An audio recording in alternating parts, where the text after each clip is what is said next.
And hi, it's John here again with another Indie Creative Journey. This time we've got Preston Oade, who's written The Art and Science of Poker Tournament Selection. And before we dive into the story of the book itself, Preston, maybe you could talk a little bit about what is it that lights you up? What is it that kind of gets you excited each day you get up? Everything gets me excited. And and the day it doesn't get me excited, that's the day that I can pass from this earth, okay? But playing poker still gets me excited. Writing gets me excited. Learning new things gets me excited. So, I think the important part of life is passion for life, and I'm a passionate guy, which is not a good thing on the poker table, by the way. Well, that's a great point to kind of start into that. So what is it about poker that really like kind of that really attracted you and got you into more serious playing? Well, I started playing poker way back when I was in Vietnam, and a lot of money changed hands, and everybody played like there was no tomorrow. Okay, that was my first experience with poker. But then when I got back to the U.S. and went to college, I played chess. And the thing I liked about chess is it's extremely challenging. And it's a game of strategy. It teaches you strategic thinking, and I love to learn. And then in 2003, I went back to poker for the same reason. It's challenging. It's fun. It has a lot to teach you. And it's a challenge. It's competition. And in terms of then going from playing poker to writing about it, what was it that kind of started you on that journey to actually start writing about poker itself? Well, it was my friend Alan Schoonmaker who gave me the idea to write this book because last spring, when WSOP time was rolling around, he had the idea to offer, he's in Las Vegas, has been for years. He had the idea to offer tips and coaching on people from out of town who are coming to Las Vegas during WSOP time. So Alan and I know each other, and we've worked together, and we've published articles together. He asked me, are there articles out there on how to pick the right poker tournaments? Are there books out there on that? And I realized there weren't. There weren't any. I went, oh my God. So that's where I got the idea for my book. And I'll read you, let's see if I've got it here somewhere. Oh yeah, I'll read you the first paragraph of my book. Okay, quote, any poker professional will tell you that you need to choose the right games to be a winning player. With all the poker books out there, you would think at least one would be completely devoted to tournament selection. Maybe I missed it, but I've never seen one. This book fills that hole. So that's it. Yeah, I definitely agree with the idea that never mind, like picking the right game is a key part of poker success. But like you said, like kind of it's interesting how tournaments, as popular as they've been, especially after Chris Moneymaker, like basically made it where like put it into people's heads that anybody can become a poker champion and stuff. I think since then the tournaments have really gained popularity, and yet it's interesting how that hasn't really been a topic that's been covered. So as you've progressed yourself with poker, what was it that kind of really kept you going? What was it that like kind of helped to inspire you to kind of like improve your game? It's learning and competition.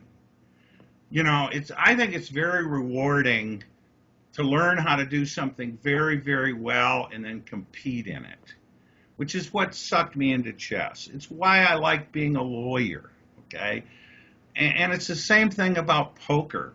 What I noticed about chess players years ago is chess players who weren't intellectually and competitively challenged in their jobs were drawn to chess because it filled them up, okay? And I think poker's like that. It's a challenge. It's a competition. And it's an extremely challenging game. And the more you learn, the better you get, and the more rewarding it is. Yeah, I have actually written quite a bit about the poker connection to things like creativity and how, for me, like I think what's interesting is different times we think of like the math part of poker, or that different times it's like maybe just this kind of idea that's kind of like gambling or everything.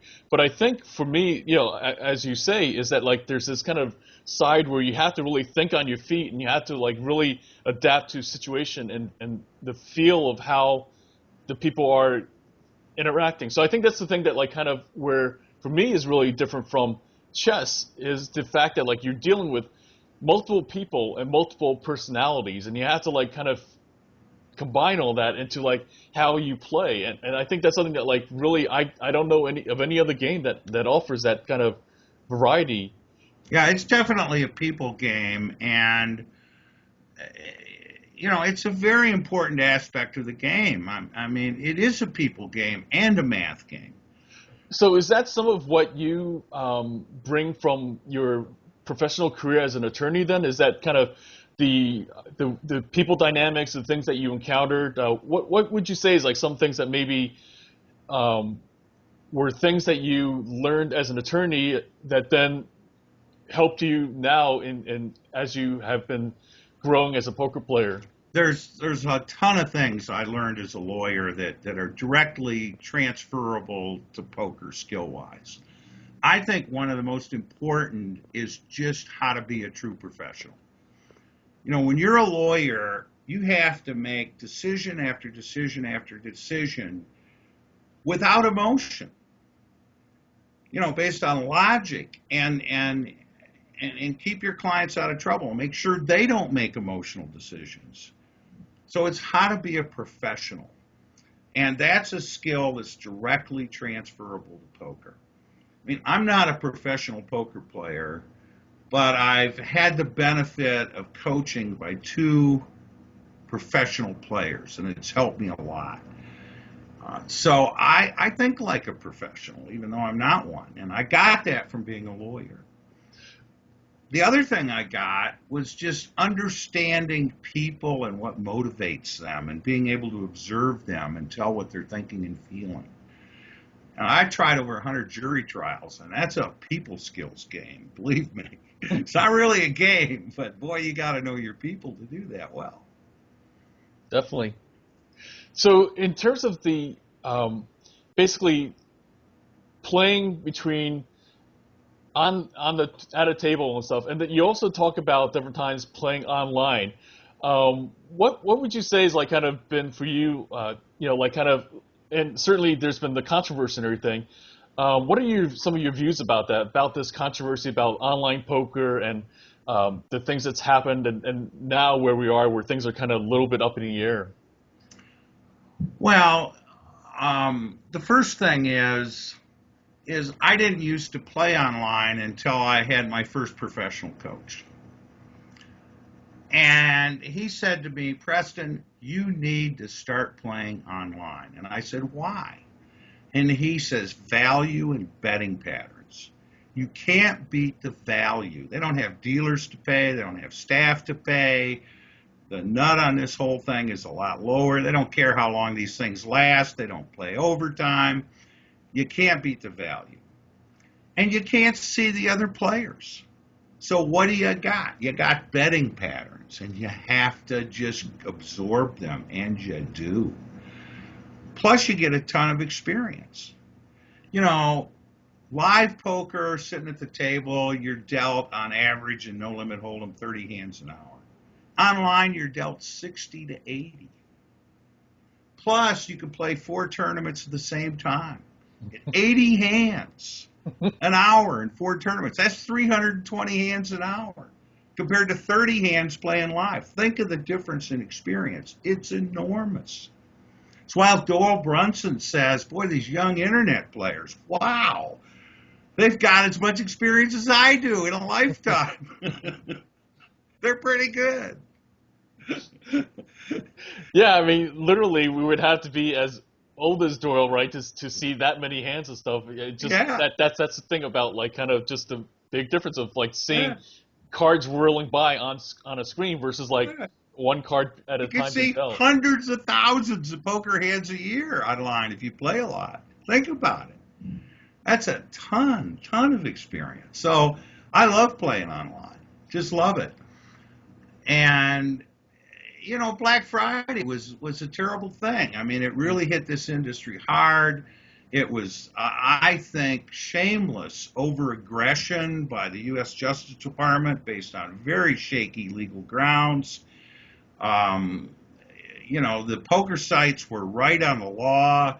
The federal law is too vague to be enforceable, but they sure scared everybody. In fact, I think with the UIGEA, they ran the biggest bluff ever in poker. They convinced all these poker players that federal law made it illegal, okay?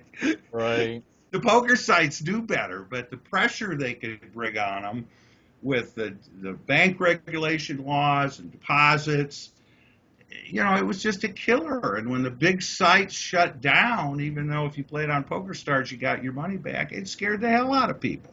Drove them away from online poker.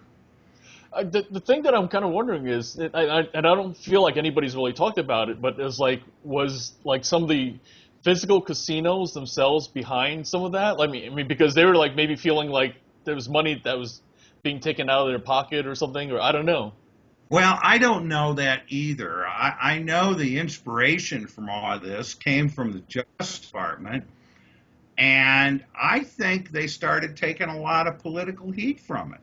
I've only written a letter to one U.S. president and one U.S. attorney general, and it was Obama and his attorney general, and I told both of them, I said, you know better than this. You know what the law is. You're stretching the law. This is as American as apple pie, poker. I said, shame on you. Okay? But, they finally, and I think I've got a quote here on this. The Justice Department, which most people don't know, is the U.S. Justice Department in 2011, 2 days before Christmas, changed its entire position on internet poker. Did you know that? No. Oh yeah. Oh yeah, listen to this. 2 days before Christmas in 2011, here's what happened. And I've got a short article here by Forbes, which I talk about in my book. And I'll read you what Forbes says about this. Quote, on the Friday before the Christmas weekend, the Department of Justice revealed that it had changed one of its most important and long-held positions on internet gambling, stating that the Federal Wire Act of 1961 only applies to sports betting. The new position on the Wire Act marks a huge shift for the Justice Department, which has long relied on the law when asserting that all forms of internet gambling, especially online poker, are illegal, unquote. Wow! How many people in the poker world are even aware of this? Right. You know who's aware of it is states like New Jersey and Nevada and Pennsylvania who looked at that and said, well, that's great. Now we're going to set up online gaming. And they have, including poker, because it's not illegal under federal law. The Justice Department just admitted it. So, I'm disappointed in the poker community that they're not more knowledgeable on what's going on with internet poker. Yeah, I think that's the thing about this kind of thing, which is where different times you have all these different parties, and I don't know, it seems like kind of where the ones that kind of are most vocal are usually like kind of the ones that like maybe they're the ones who like kind of have their interests in kind of one way or the other and stuff. And so I think it's like only maybe sometimes as time goes by that like that the what's really the truth, if you will, like kind of surfaces and stuff like that. Until then, like kind of people kind of will just basically. Well, here's the thing. I play internet poker not every day, but almost every day. I play on Black Chip Poker, an offshore site. I play on Carbon Poker, an offshore site. I play on Brovada Poker, an offshore site. Nobody's shutting them down. Nobody's coming to arrest me. It's not illegal. Not in Colorado, where, poker tournaments, if there's skill involved, are not even defined as gambling. And state law is what regulates poker. Did you know there's no U.S. law on the books, no federal law, neither the Wire Act nor the UIGA, it even mentions poker, doesn't even mention it. It's a matter of state law, traditionally has been. So I play internet poker. Not only do I play it, I announced it to the whole world in my book that I play online from my home. Nobody's knocking on my door, okay? I haven't seen anybody show up with a warrant. Well, that's different times, like what, like the feds would like people to kind of think, right? Like they want to give the impression that like any time we can come seize your computer and close down shit. And I've written a letter to the U.S. Attorney General and to the President of the United States telling them that their war on poker stinks. And then I've announced to the whole world that I play online almost every day. So if they're going to get somebody, you would think they'd already have me, wouldn't you?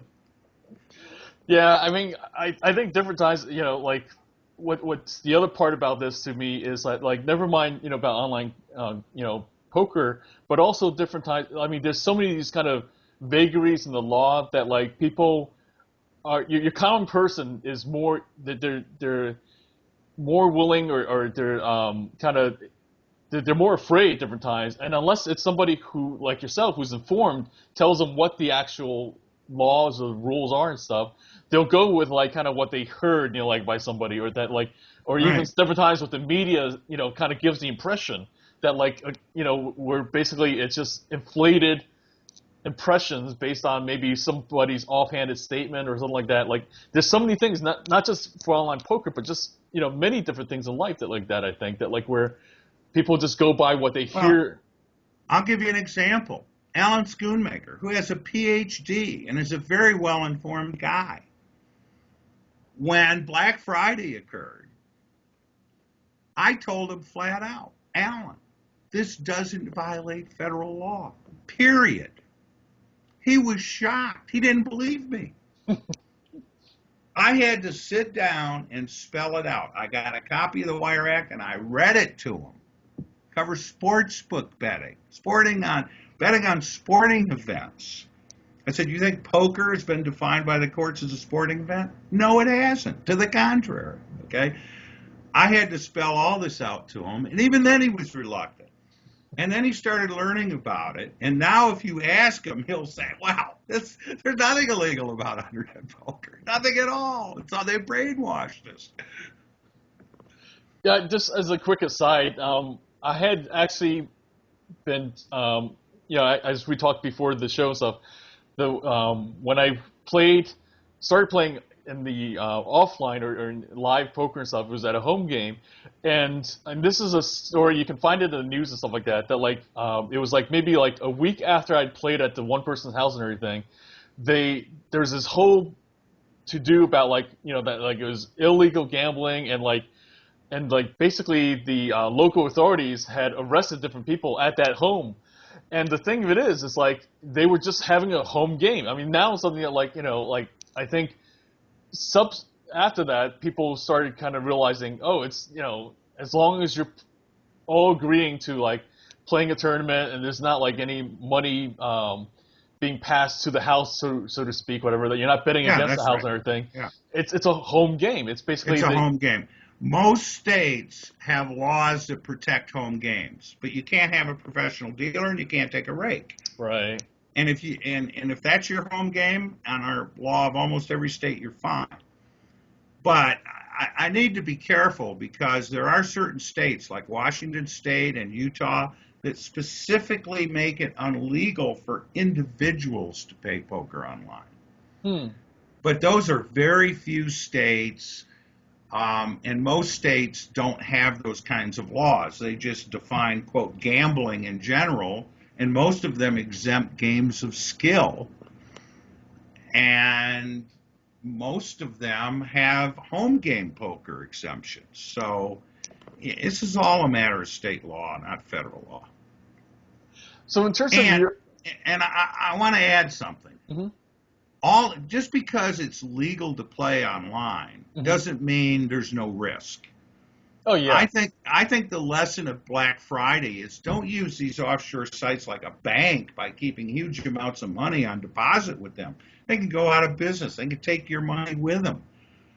You know, some of these poker sites, you know, they charge fees for withdrawals. They take too long for withdrawals.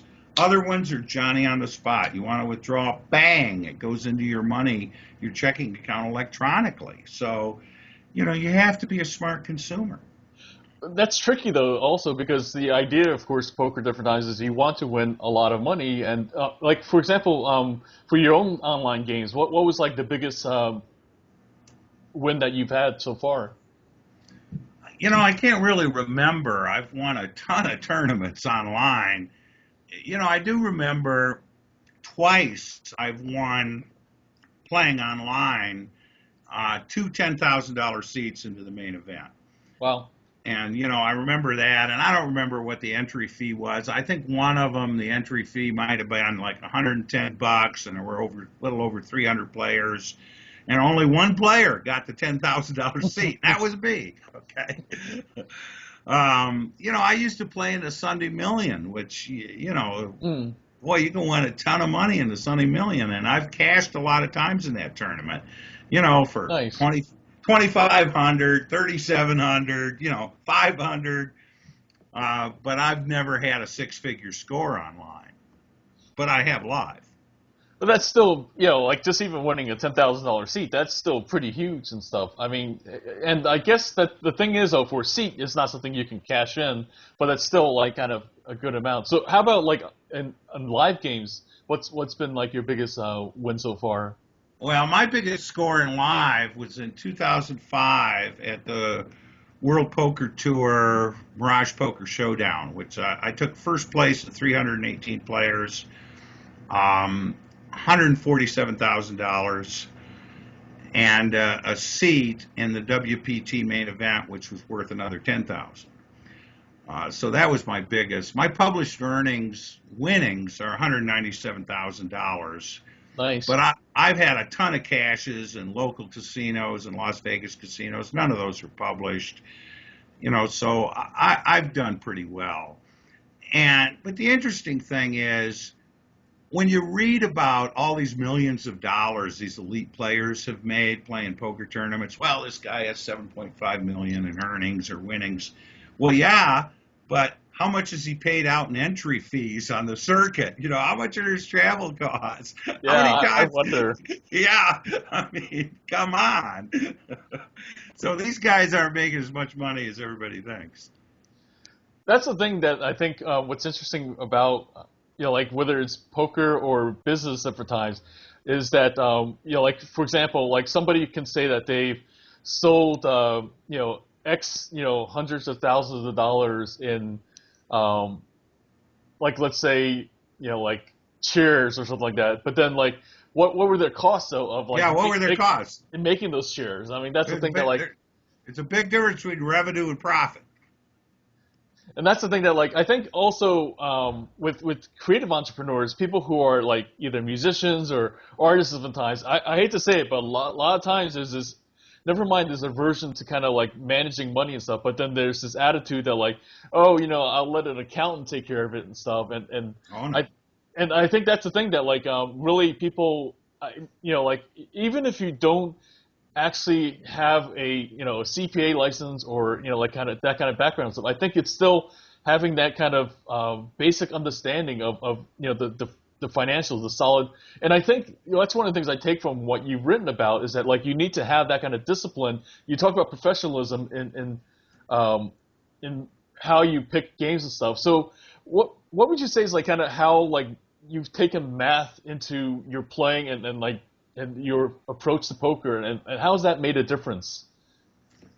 Well, math is huge in poker. And basically there's two kinds of players. There's math players and intuitive players. And I'm an intuitive person and an intuitive player. But you got to know the math cold. You just have to. It's all about odds.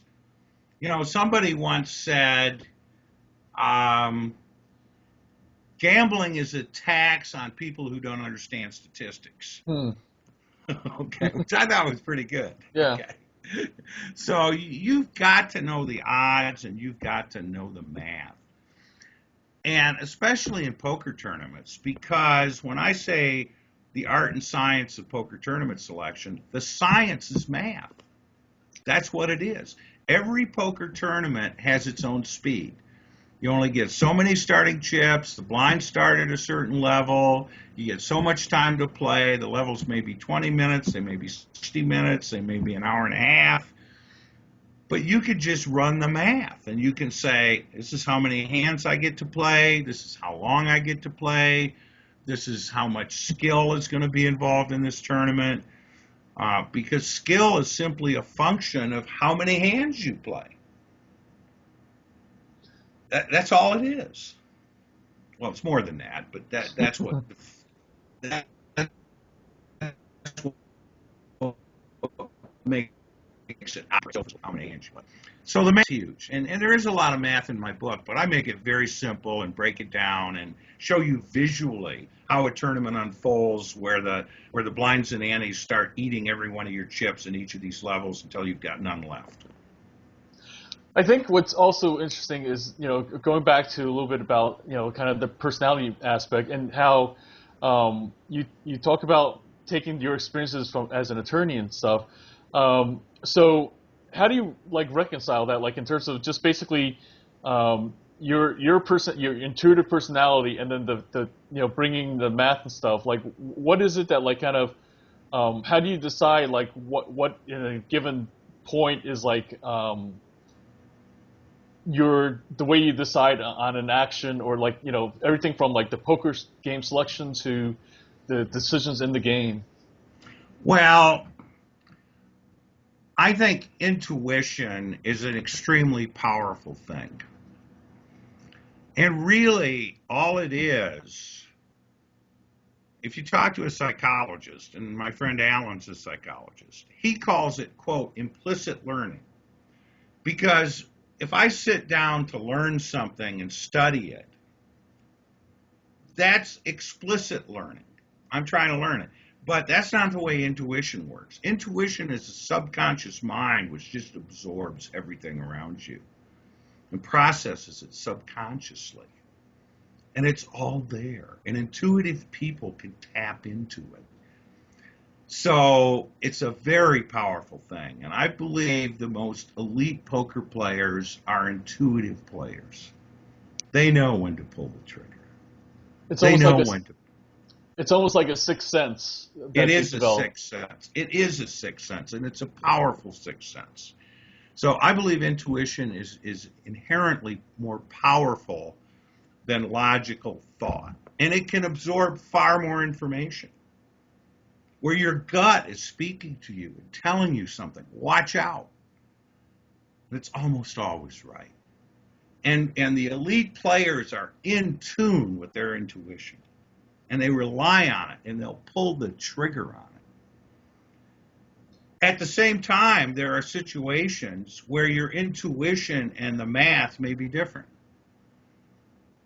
You look at this hand, and it's a beautiful looking little hand, and you just want to play it, but the chip stacks and the implied odds aren't there for you. The math says, no, this is a bad situation. I'll follow the math. So you have to know when to apply the math and when to follow your intuition. And that's why I call my book The Art and Science, because poker is both. Definitely.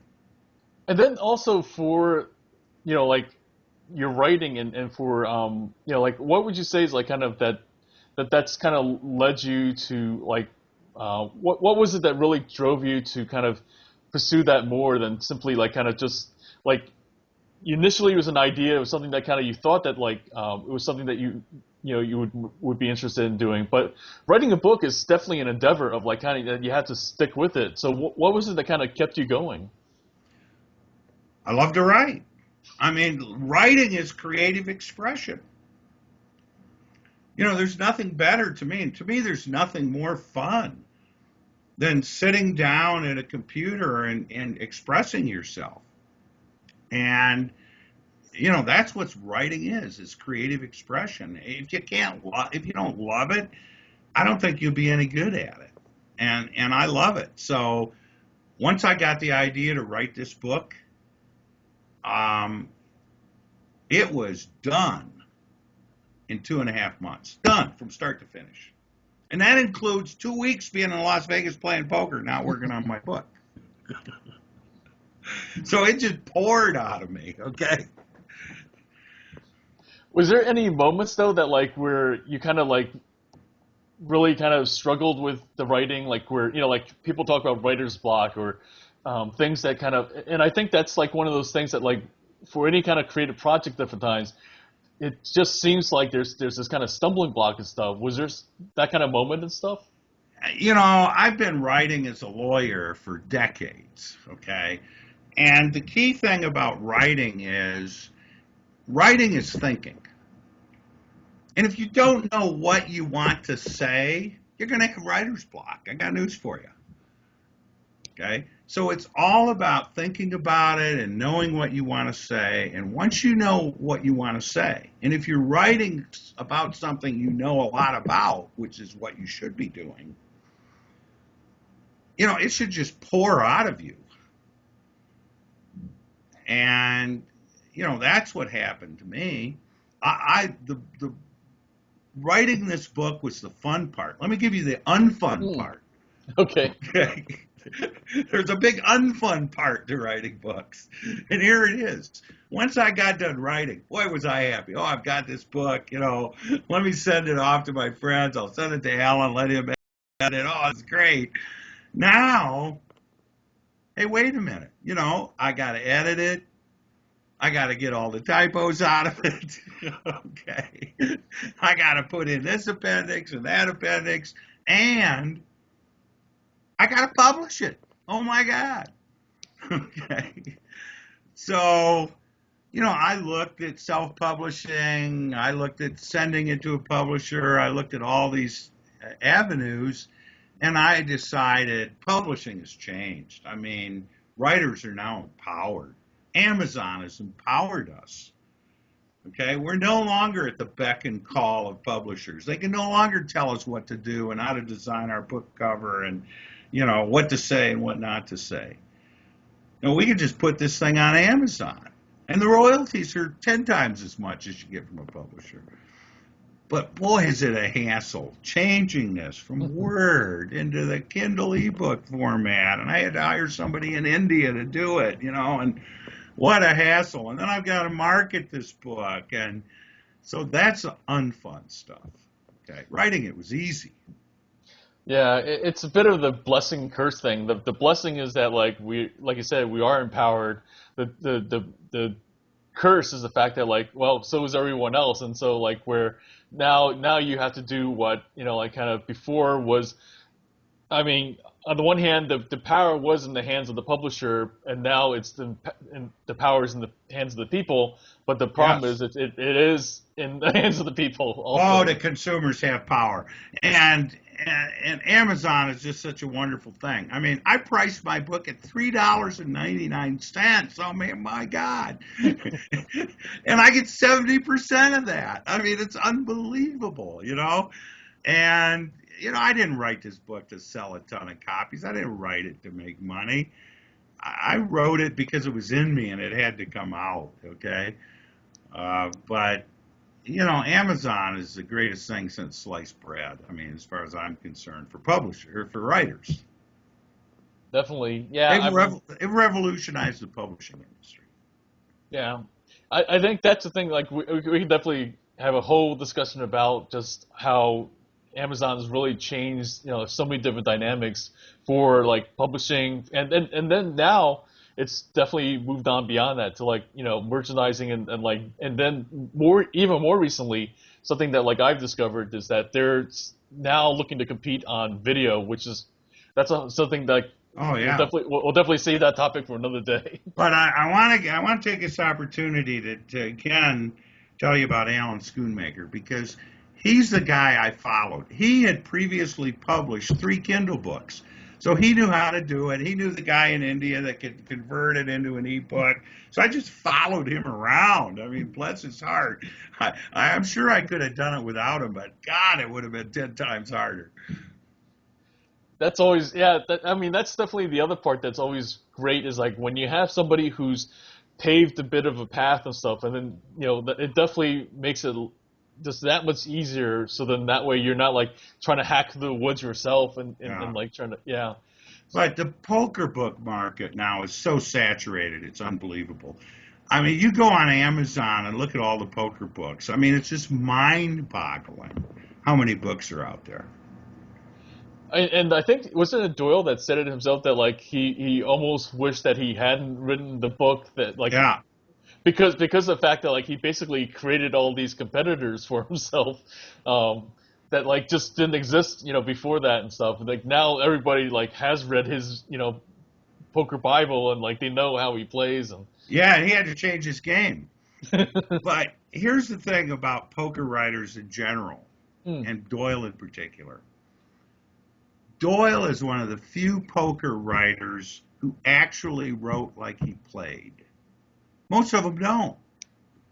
They write books like this idealized version of how they know they should play, but don't.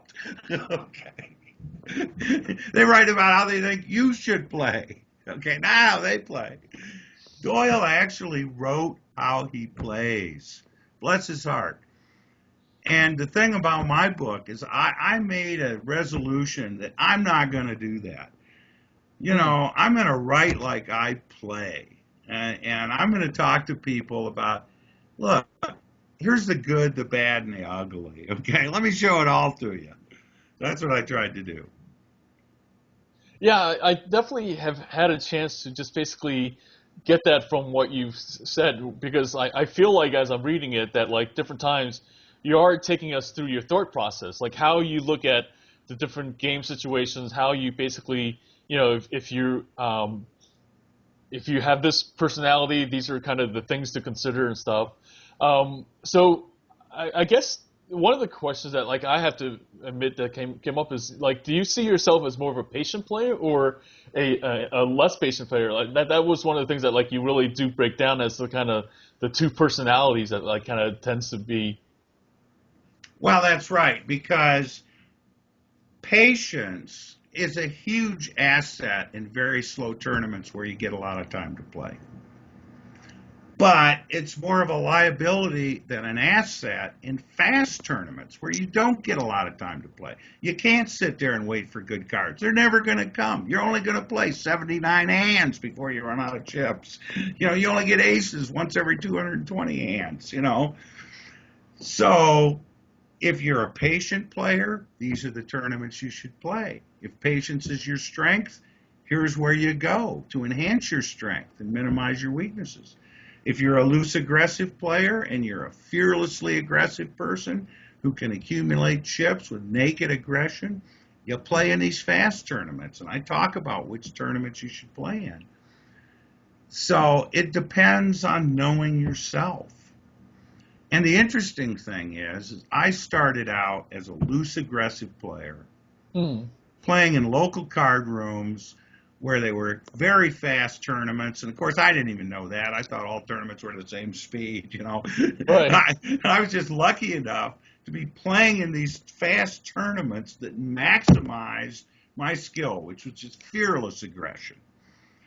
I just run over the table. I'd say, you mess with the bull, you get the horn. I mean, I was just in there with everything. It didn't matter what kind of crap hand I had. Okay.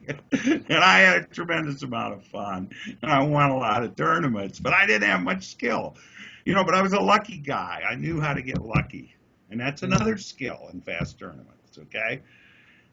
Now, I'm a patience guy. Hmm. I have skill. I can wait.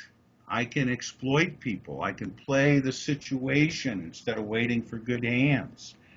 So I want to play long tournaments with plenty of time to play.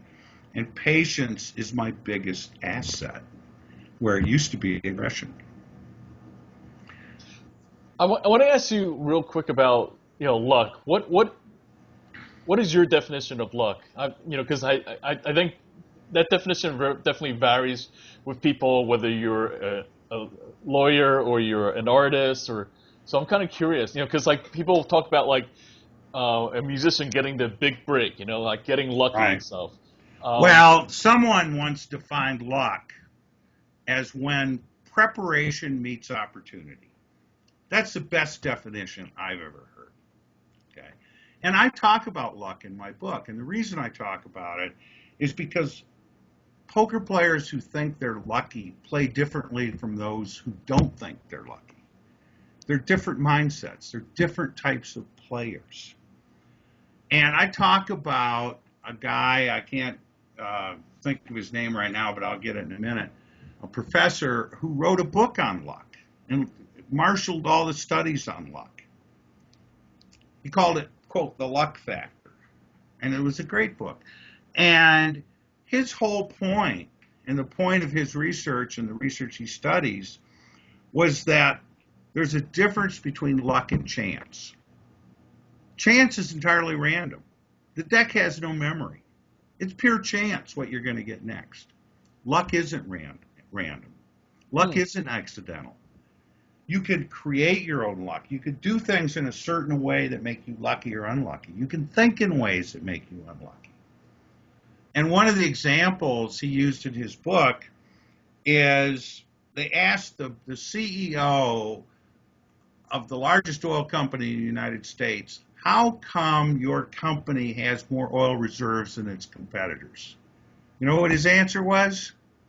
We drill more holes. Okay, we drill more holes. That's why we have more reserves. So if you transfer that to the poker table, if you're playing a lot of hands and you think you're a lucky player, yeah, you're going to get luckier than someone who plays 80% fewer hands than you do, simply because you have more chances to get lucky. And in a fast tournament where you don't have a lot of time to play, you better get lucky. And you better play to get lucky, or you're not going to win. It's just that simple. So, I have a saying, play tight to be good, play loose to be great. And if you look at, some of the top players, they can do both. They play tight when that's the best way to play, given the table, how fast you have to play, how slow you can play, and they can just let it rip when the situation demands it or the structure of the tournament demands it. Yeah, yeah. I have like just sometimes watched like some of the really good players, and they do like you just if you watch them enough, they're not just always doing the same thing. They're constantly changing things up. Yes. They're constantly adapting to situations, and that's the thing that like really fascinates me is how we talked earlier about chess and poker, and I feel like that's yet another part of what is really to me the difference, or that how like really like a poker player versus a chess player, what's really significantly like kind of different in their makeup is that I think a poker player is like more of somebody who's like in a combat situation, that they are adapting, they're assessing, they're constantly kind of looking at what's going on and seeing what do I need to do in that situation? That's the sense that I have, like kind of from, watching these, those players at that world class level and stuff. And I feel like that's really like one of the key things that is different about them versus like your average amateur player or somebody who like kind of aspires to be Yeah. a world Well, class player. they think differently. Okay, Mm. professional poker players just think differently than other players. They're disciplined. Um, they make rational decisions. They keep their ego out of it. They keep their emotions out of it. So they think differently. And the key thing about all these poker books and articles by elite players um, is people read that stuff and they think, well, that's the way to play. Well, wait a minute. Poker's so situational. I'll give you an example. Harrington on Hold'em. Okay, it's a poker classic. Yeah. Harrington's a world-class elite player. But what kind of tournaments is he playing? He's playing $10,000 main events where you got all the time in the world to play. Right. Okay, they last 3 days, 4 days, 5 days. This is Harrington's where he plays. He writes this wonderful book that talks about the M system and how to play poker tournaments. And a friend of mine read it and started playing that way in fast tournaments up in the mountains in Black Hawk, Colorado. Okay? And he got creamed. And I said, wow, you know what kind of tournaments Harrington plays? I got news for you. They're not like that. And nowhere in his book does Harrington say, hey, by the way, I'm talking about tournaments with a very slow structure, with lots of chips, with lots of time to play, where skill is a huge factor, where luck, it matters, but not that much, okay? So whenever you read any poker book, you have to ask yourself, does this apply to me? Does it apply to the games I play in? So once my friend who read Harrington and loved it totally abandoned what Harrington was teaching him and went to Arnold Snyder on how to play fast tournaments, his game changed. He went, wow, a difference. And I bet that what will happen is at some point he'll play at one of the bigger tournaments, and then all of a sudden what he learned there doesn't apply to, in these bigger games, because then now he's back in Harrington's, realm and Yes, stuff now like he's that. back in Harrington's world. And he dropped those lessons that Yeah, he forgot about Harrington's M system and how to play in slow tournaments. But, the whole point of my book is, look, know what kind of tournament you're playing in. Know what your skills are. If you're an loose aggressive player who just wants to get in there and mix them up, and you're an intimidating presence at the table, and you're good at reading people, and you can force them off hands with crap, then yeah, you're going to do great in these fast tournaments. If you're a patient, tight, aggressive player, and you play in a fast tournament, and you don't play that many hands, and you're sitting there waiting for good hands, you're in the wrong place. You're in a wrong tournament. You're mismatched. This isn't for you. Find a better one. Find one that lasts, all day and all night, or half the day at least, where you get to play, 300 hands instead of 70. So that's the difference. Yeah, I have a friend who she says that weaknesses are strengths in the wrong environment, and I think that's one of the things that, like, whether you're a poker player or, I think that's the thing about creatives as well, is at different times they have to, like, the people that are struggling in a corporate environment and that they are just not designed for that environment. I think that's the other thing that really applies. I think that's what's amazing to me about poker also, that why I write about it as much as I do as well, is that the life lessons that you take from the table really apply to so many other things. And I feel like that's the other thing I want to share with, my listeners and audience and stuff like that. If you had one thing that, like, outside of just the book, that, like, you would say that, like, you wanted to share with, somebody, like, whether it's for poker or the things that you've kind of really learned, what is like that one lesson for you though that you've really taken from playing poker and more recently from writing? Follow your passion. Follow your passion. I mean, you can't be really, really good at something you don't really, really like and enjoy. And, especially, I'm retired. I retired 2 years ago from practicing law. And I love practicing law, or I wouldn't have done it for 37 years. But when you retire, follow your passion. When you're starting a career, follow your passion. And I have a definition of success that's always served me well. To me, success is being able to earn a good living at something you would do for free. That's success. Awesome, Alan. Or, excuse me, Preston. That's okay.